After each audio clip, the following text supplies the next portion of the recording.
गवाक्ष में आप सभी का स्वागत है। आज हम जॉर्ज पंचम की नाक इस पाठ के प्रश्न अभ्यास समझेंगे। पहला प्रश्न, सरकारी तंत्र में जॉर्ज पंचम की नाक लगाने को लेकर जो चिंता या बदहवासी दिखाई देती है वह उसकी किस मानसिकता को दर्शाती है।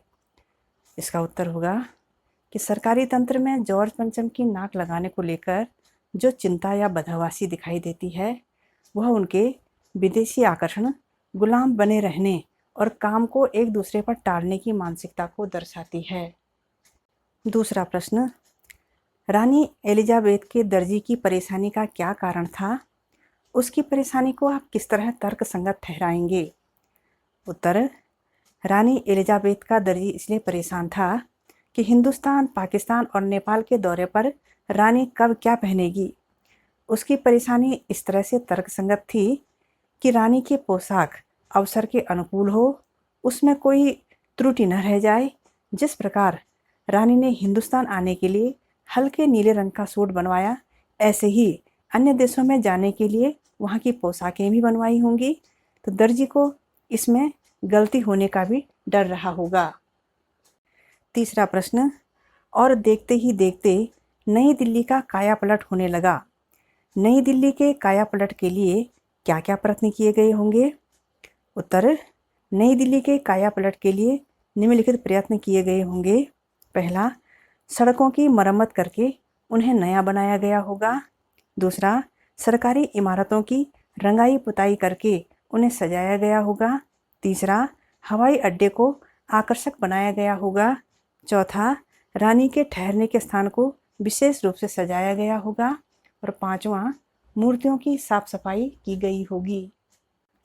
प्रश्न 4, आज की पत्रकारिता में चर्चित हस्तियों के पहनावे और खान पान संबंधी आदतों आदि के वर्णन का दौर चल पड़ा है। क, इस प्रकार की पत्रकारिता के बारे में आपके क्या विचार हैं? तो इसका उत्तर, इस प्रकार की पत्रकारिता होनी चाहिए। इससे हमें इस वर्ग विशेष की जीवन शैली का पता चलता है और इस क्षेत्र में हमारी जानकारियाँ बढ़ती हैं। लेकिन ऐसी पत्रकारिता भी एक सीमा तक ही हो, केवल किसी को खबरों में बनाए रखने के लिए इसका प्रयोग न हो। ख है इसका कि इस तरह की पत्रकारिता आम जनता, विशेषकर युवा पीढ़ी पर क्या प्रभाव डालती है। तो इसका उत्तर, इस तरह की पत्रकारिता से युवा पीढ़ी उन्हीं की जीवन शैली का अनुकरण करने लगती है और अपने मार्ग से भटक जाती है। पांचवा प्रश्न, जॉर्ज पंचम की लाट की नाक को पुनः लगाने के लिए मूर्तिकार ने क्या क्या यत्न किए? उत्तर, जॉर्ज पंचम की लाट की नाक को पुनः लगाने के लिए मूर्तिकार ने निम्नलिखित यत्न किए। पहला, पत्थर की किस्म का पता लगाने के लिए मूर्तिकार पहाड़ी प्रदेशों और पत्थर की खानों पर गया लेकिन असफल रहा। दूसरा, देश में लगी महापुरुषों की मूर्तियों की नाक लाने के लिए देश दौरे पर निकला, लेकिन सबकी नाक जॉर्ज पंचम की नाक से बड़ी निकली। तीसरा, मूर्तिकार ने शहीद हुए बच्चों की मूर्तियों की नाक भी टटोली, लेकिन वे भी जॉर्ज पंचम की नाक से बड़ी निकली।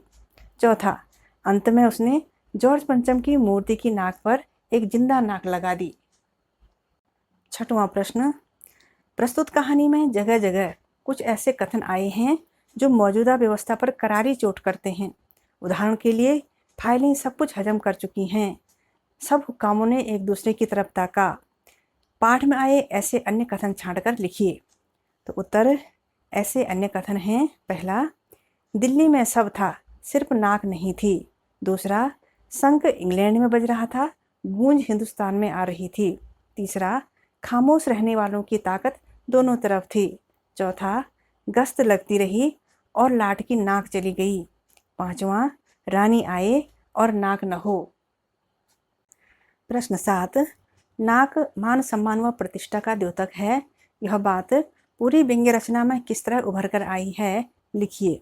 उत्तर, नाक मान सम्मान व प्रतिष्ठा का द्योतक है, यह बात इस व्यंग्य रचना में इस तरह उभर कर आई है कि रानी के आगमन पर जॉर्ज पंचम की मूर्ति की नाक का गायब हो जाना, अपनी नाक अर्थात मान सम्मान बचाने के लिए सरकारी तंत्र का मूर्ति की नाक लगाने का प्रयास करना, मूर्तिकार द्वारा महापुरुषों की मूर्तियों की नाक का नाप लेना और उनकी नाकों का बड़ा निकलना, अंत में मूर्तिकार द्वारा मूर्ति पर जिंदा नाक लगाकर सबकी नाक अर्थात मान सम्मान बचा लेना।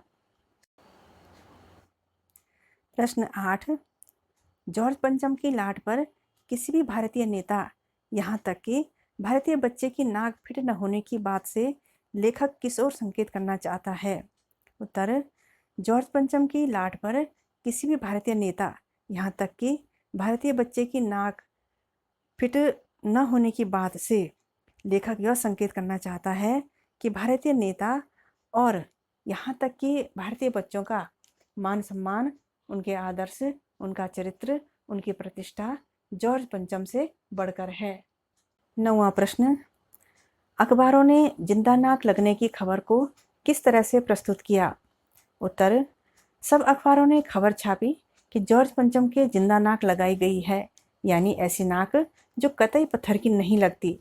लेकिन उस दिन के अखबारों में एक बात गौर करने की थी, उस दिन देश में कहीं भी किसी उद्घाटन की खबर नहीं थी, किसी ने कोई फीता नहीं काटा था, कोई सार्वजनिक सभा नहीं हुई थी, कहीं भी किसी का अभिनंदन नहीं हुआ था, कोई मानपत्र भेंट करने की नौबत नहीं आई थी, किसी हवाई अड्डे या स्टेशन पर स्वागत समारोह नहीं हुआ था, किसी का ताज़ा चित्र नहीं छपा था, सब अखबार पूरी तरह खाली थे।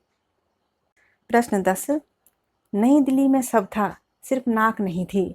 इस कथन के माध्यम से लेखक क्या कहना चाहता है?